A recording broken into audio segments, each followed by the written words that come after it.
Yung mga bro, get ready para sa mga pasabog na balita mula sa mundo ng depensa dahil nagpunta sa Pilipinas ang mga kinatawan mula sa American defense consultant na Defense Bridge Asia at defense giant na Lockheed Martin.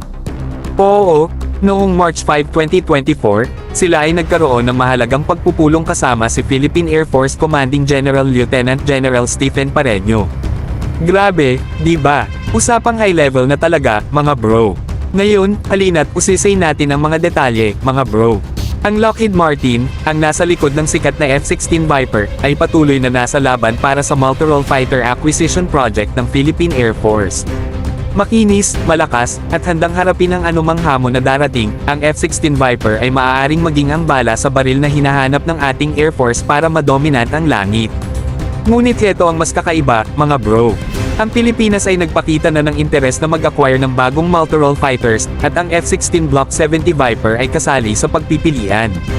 Hindi lang yan, tinitingnan din natin ang posibilidad na makakuha ng mga used F-16s mula sa mga bansang third party o sa pamamagitan ng US Excess Defense Articles Program. Grabe, di ba? Ang daming pagpipilian. Sa pagpasok ng F-16 Viper sa larangan, tayo ay nag-uusap ng seryosong pag-upgrade sa kakayahan ng ating Air Force. Isipin mo ang kahusayan, lakas, at kakayahang magpalit ng anyo na maaaring dalhin ng higanteng ito sa mesa.